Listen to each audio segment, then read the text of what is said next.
But first, a special report from El Salvador, where there are growing concerns about the number of children and women being imprisoned without a fair trial. Oh, what a start. What a start to the fucking subject matter. Growing concerns of the number of women and children being imprisoned without a trial. It's like one of those things where it just got progressively worse as the sentence continued, dog. What the fuck? The Central American country introduced tough laws last year to tackle the shocking numbers of murders and violent crime carried out by gangs. But the United Nations, among others, say the measures have come at the expense of human rights, with arbitrary arrests, torture and deaths. In 2015, there were more than 6,500 murders in El Salvador, the worst murder rate in the world. By last year, the number of murders had fallen by 92% to fewer than 500. The current prison population there has now swelled to between 90 and... Oh, it's not 53%. It's 53 people per 100,000. In 1994, it was 135 per 100,000. And 100,000.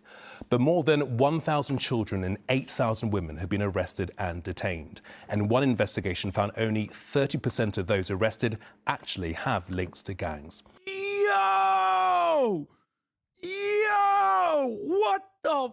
Yo, the dude's like, hey guys, I built this mega prison, and honestly, if we just basically put everyone in prison, then no one is a criminal. No one can do crimes.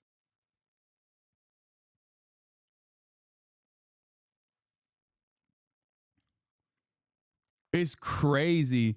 Dude, it is fucking terrifying how popular he is for this, by the way. People love this shit until they go to jail.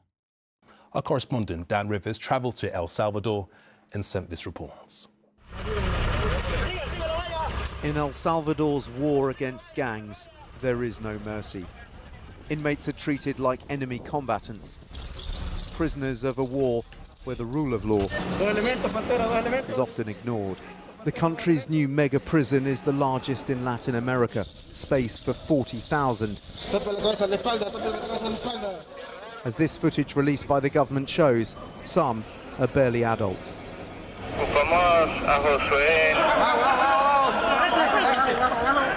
Once feared members of the MS-13 or Barrio 18 crime networks are off the streets and forced into submission. My life ended the day they took my children away from me. Yvette Toledo lives with the legacy of their murderous reign. Tattoos equals criminal? I mean, this is the one case where, like, you know, I mean, very specific tattoos, of course. I'm willing to bet that if you have any tattoos whatsoever, you might get in trouble in El Salvador. But, like, yeah, it's like the Yakuza. They get very specific tattoos to designate what gang they're a part of. It is literally... Notice how a lot of those tattoos have 13 on them? That's not an accident. You know what I mean? She has permanent... Nobody's like, oh, I really like this number. ...police protection after her son and daughter were decapitated by the gangs. Mi vida ahora es bien diferente en todas las áreas. My life is very different now in every way. They didn't just take away half of my life. They took away my dreams and the future I had with them. But the anguish isn't confined to the victims of the gangs. Plenty of innocent people have been rounded up as the government tries to tackle them. Carla's husband, Milton, is being transferred to the mega prison after a police raid last year. The police killed them, they shot them with guns. In which she claims officers executed her cousin and beat her. Oh. That was a horrible... Yeah, by the way, good point from a chatter, but this is the kind of people that are seeking asylum in the U.S., by the way. Like, these are the people who are like, hey, you kind of fucked up our country. Can we come there? Because, like, they killed my fucking cousin, and they said I'm next.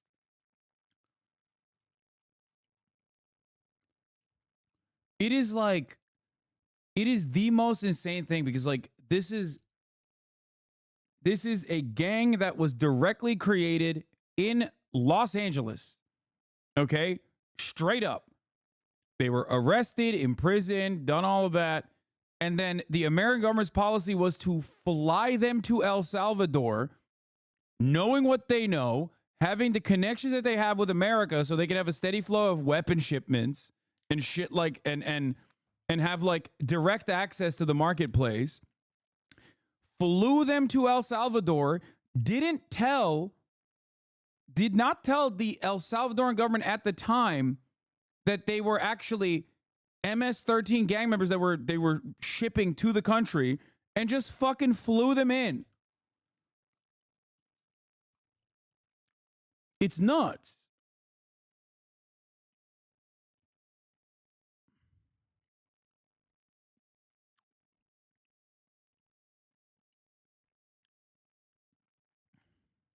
The Mara Salvatrucha, or MS-13, is perhaps the most notorious street gang in the Western Hemisphere. While it has its origins in poor, refugee-laden neighborhoods of the 1980s Los Angeles, the gang reach now spans from Central America to Europe. A predatory criminal organization, the MS-13 lives mostly from extortion, but the gang's resilience owes to its strong social bonds, which are created and strengthened via acts of violence, mostly directed at their rivals and one another. Their activities have helped make the Northern Triangle, Guatemala, El Salvador, and Honduras one of the most violent places in the world outside of a war zone. Truca?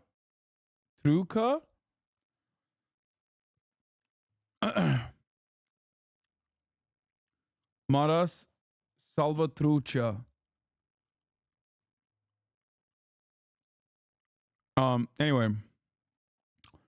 The U.S. Department of Treasury categorized the group as a transnational criminal organization, the first such designation of a U.S. street gang, though the MS-13 criminal proceeds do not even approach those of their counterparts on that list. The U.S. government has also charged over a dozen MS-13 leaders in, it means trout saver.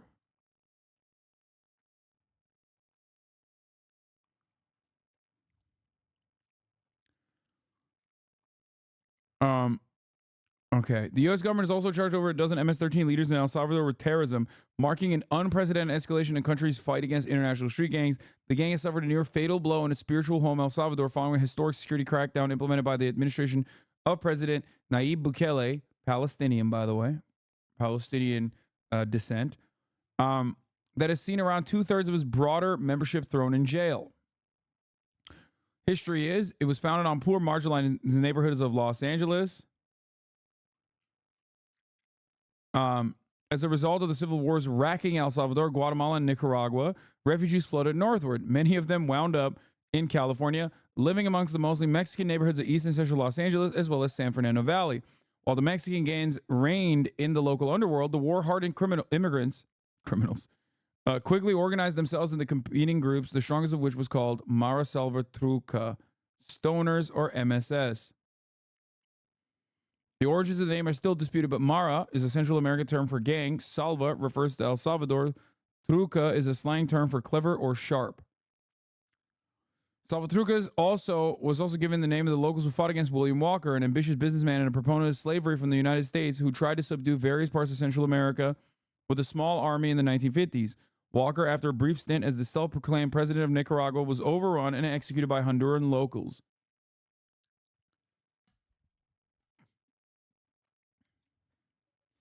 For their part, the Stoners were composed of refugees from El Salvador in the Pico Union neighborhood who spent most of their time listening to heavy metal music, drinking, and smoking. With time, the gang evolved, shedding their original Stoner image, and the MSS became MS.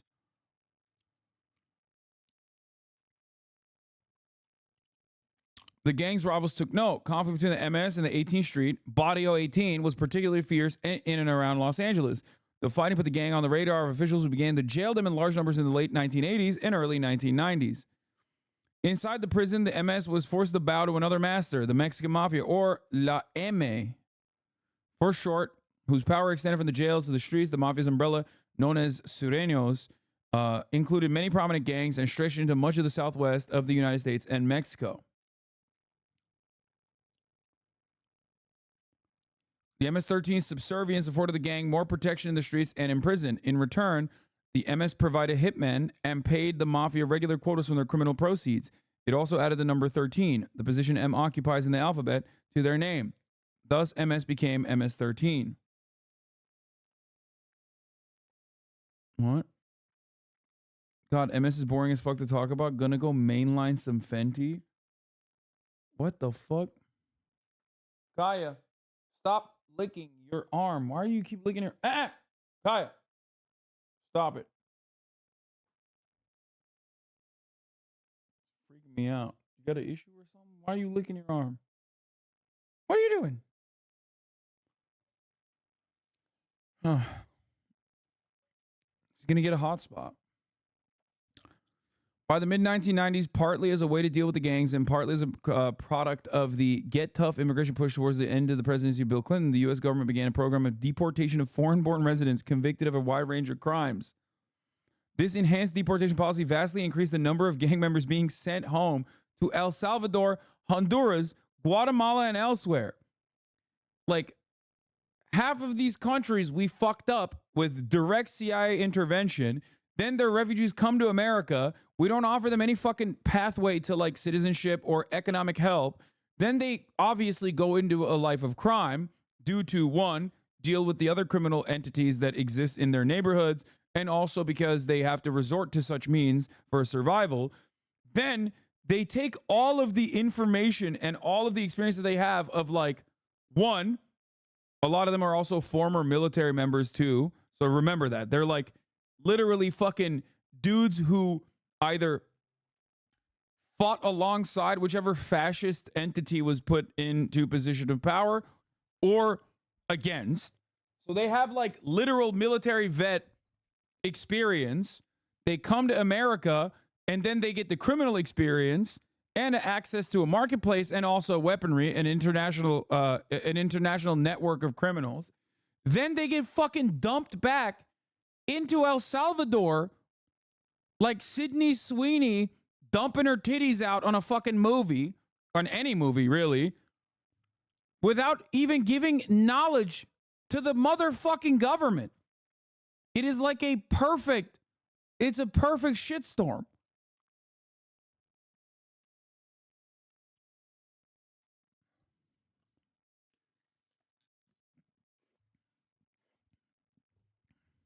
It's a nice analogy. I think it's a phenomenal analogy. Salvadoran chatter, and one of the few that fucking hates Bukele. He's incredibly popular because one, Salvadorans are fucking reactionary as fuck. Two, Bukele has technically brought down crime, even though all he's doing is jailing people with tattoos. A lot of Salvis see tattoos as taboo due to religion.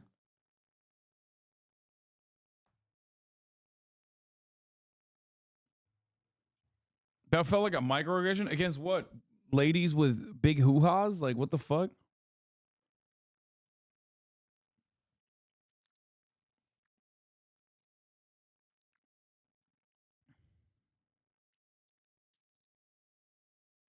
I believe in a path to citizenship, but the U.S. really hasn't intervened in any of those countries in 30 plus years. Dog, they didn't come here last year. What the fuck are you talking about? We already gave you the historical reference point. They came here in the fucking 80s. I wonder what had happened in the 2 decades prior. That's the whole point. They came here in the 80s as refugees, as veterans who are also refugees. They fucking, what am I doing? I'm just repeating exactly what I just explained literally 5 minutes ago. What the fuck is wrong with me? Okay. Also, our interventions in Honduras has not stopped, or Guatemala, nor El Salvador. El Salvador, the currency is the dollar, if I'm not mistaken. One other thing that Javier Milei should look forward to if he actually continues on his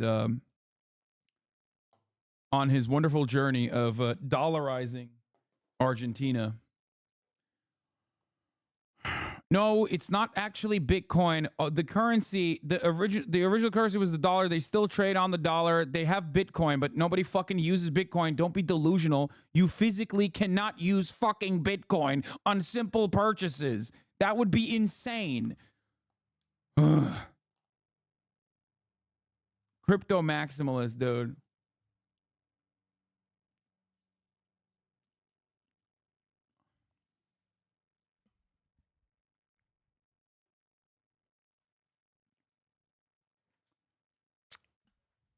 Anyway,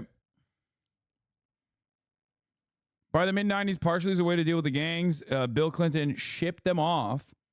According to one estimate, 20,000 criminals returned to Central America between 2000 and 2004. The trend continued over time. U.S. immigration authorities removed nearly 6,000 suspected gang members in 2018 alone. Around 1,300 of them are from MS-13. Central American governments, some of the poorest and most ineffective in the Western Hemisphere, were not capable of dealing with the criminal influx. I mean, this is like written by a fucking reactionary dude, it seems. The convicts, who often had only the scarcest connection in their countries of birth, had little chance of integrating into legitimate society, and they often turned to gang life. Ding, ding, ding. In this way, the decision to use immigration policy as an anti-gang tool helped spawn the virulent growth of the gang in Honduras, El Salvador, and Guatemala.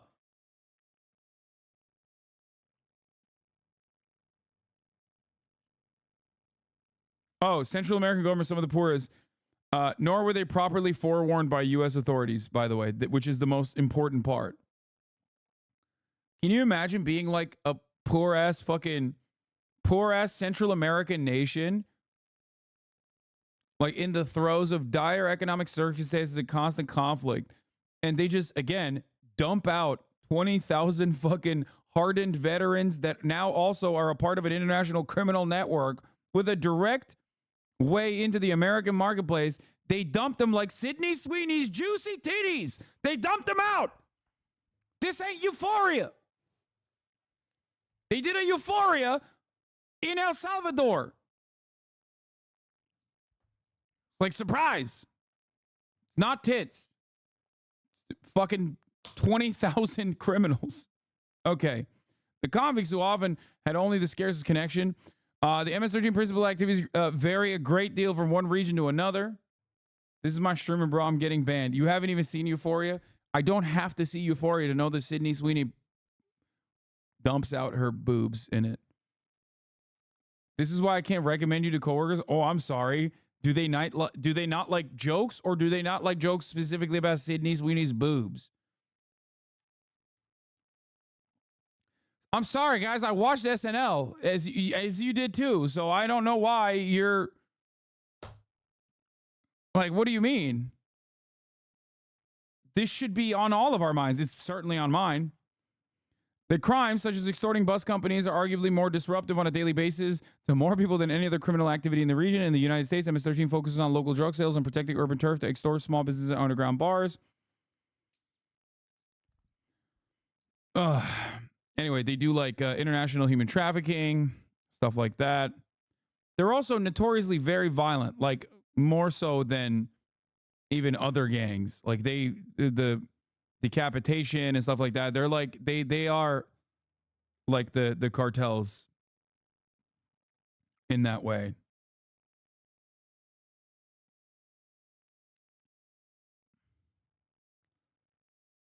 You call boobs hoo-haws, and I need you to know that means vaginas. Okay, never mind. My bad. Yeah. Kind of crazy that we did the exact thing export criminals Trump is accusing of foreign countries. Yes, that's why every case of conservative commentary is just projection. Every time someone has a reactionary approach, recognize that they're most likely projecting. Trump is literally, bring back Magumbos. True. Magumbos. Okay, that's not the point. I've deviated 8 times away from the original video that we were watching. We looked at statistics. We looked at Bukele. We looked at another YouTuber. Let's finish this, and then we'll get back to the criminal, the insane Guantanamo Bay style prison they have. We lived a humble life, but we lived well. We had everything. And in 1 second, they destroyed everything. It's awful. The authorities here have extraordinary powers under the state of emergency declared in March last year. In different places, we catch them. We're on patrol with the army in what used to be a no-go zone for them. Hasan Ist followed you. Thank you for Ist following me. As we climb further into this former gangland, suddenly the loud rap music draws their attention. Oh. Play the wrong songs here, Oh. and this happens.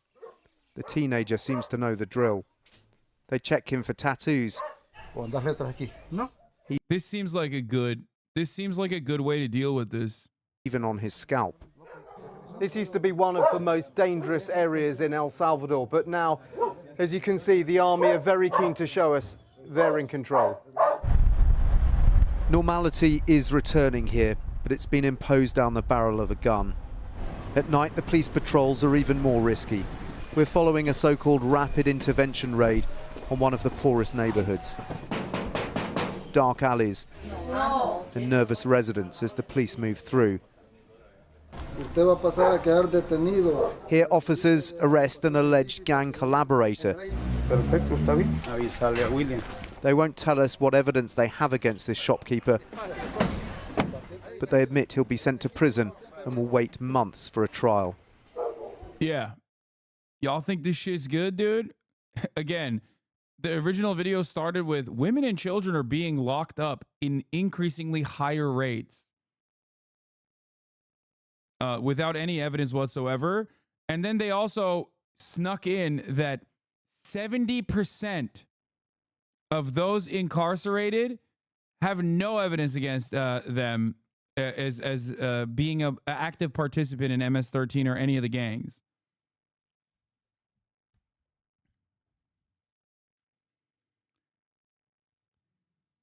So basically, in many ways, it seems like violence has only changed hands.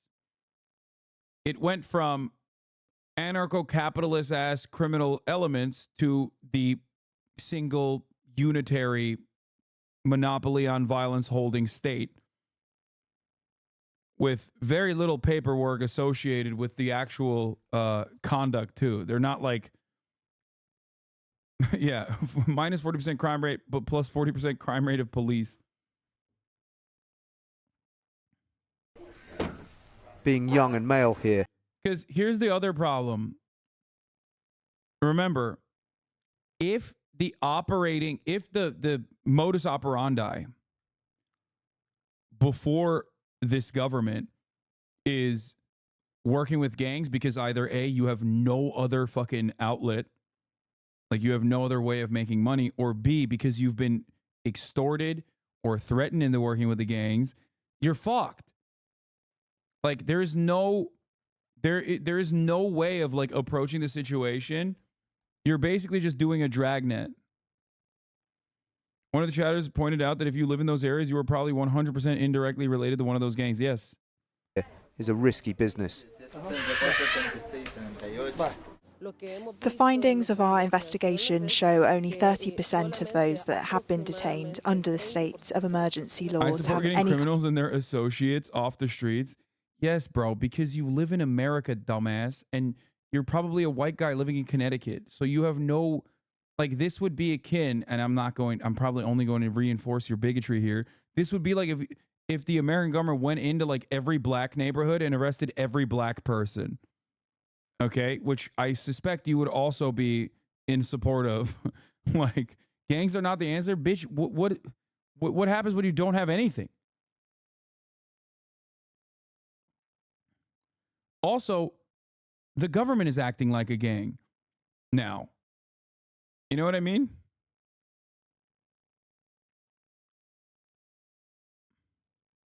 kind of link with the gangs. Soyapango used to be a battlefield where 3 gangs fought for supremacy. Now its streets hum with life again. But everywhere there are dark memories. The corner of the football pitch was where gang members executed anyone. My mom is screaming she loves Bukele Lamau. I'm lost. She doesn't know anything.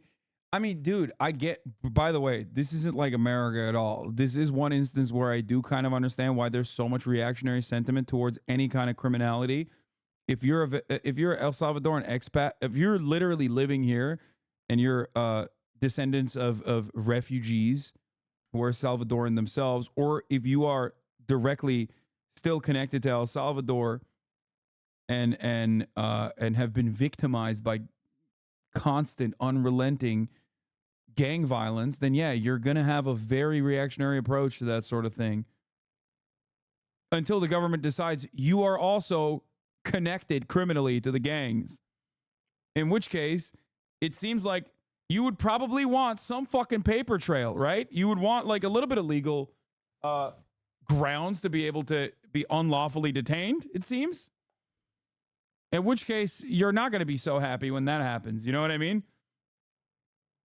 Because it's not like these gangs start off by being like, we're going to be violent and kill everyone in the neighborhood. This is how it first starts. They start off by being like, oh yeah, you're in dire economic circumstances. We're going to help you out. And then it evolves into what it became. And that is kind of what the El Salvadoran government is doing in an almost identical fashion. The only difference is they are sanctioned by the international community, it seems. One who resisted them. The kid was from a rival area controlled by the Mau Mau gang. Ellen Nielsen remembers the bad days. During a match, he saw gang members killing a 16-year-old player in front of hundreds of spectators. The man shot him. Then he took out the magazine, put another bullet in, then shot him again. He shot him about 20 times. They tried to create a parallel state. El Salvador's security minister likens the gangs to terrorists, insisting the crackdown was necessary to rebuild society. And of course, you can see the people on our street with hope. But what about the claims that innocent people have been arrested as well? Tell me which police of whatever country that you choose is only capture guilty people. Okay, once again, this is one of those moments where I think it's better to lie just to keep up the appearance and not to be like, yeah, of course we're, throwing innocent people in jail. Everybody does that. That's insane. That's kind of insane. That's not a good argument, dude. What the fuck? No, that's a bad argument. He gave up.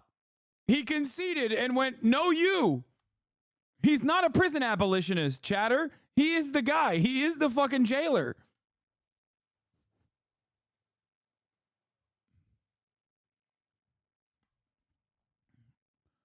Holy fuck, dude. It is so insane. Like, he's not wrong. Yes, a lot of innocent people get thrown in prison because the criminal justice system is objectively broken. This is another one of those moments where, like, this is why Trump pops off so hard, because he just says it like it is, which means, like, he's an asshole and he's telling you this shit is fucked up and he's going to continue doing it. But at least it's, like, refreshing that he is honest in his dishonesty. The government's not just locking up living gang members, but also expunging all trace of those who've died. By destroying their graves, they are dismantling their legacy. The crackdown has brought peace, but at what cost? Dan Rivers, ITV News, El Salvador. Bro, that's fucking nuts. Now, what needs to happen in this circumstance is also obviously an effort to rebuild society in the image that you think is prosperous. And I suspect given his crypto shit, I don't think he's doing that. Which again, point to no long-term sustainability. There is no long-term sustainability here. If you're just going punish, in the short term, you're like, okay, well, the crime rate is dropping. Sure, if you do dragnets and you fucking lock up anyone that you claim is even like remotely affiliated with a gang, looked in the direction of a gang and didn't immediately go, oh, I'm scared or whatever the fuck, then yeah, you're going to see a drop in the crime rate because guess what? The criminal entity now is no longer any of the gangs, but the government itself.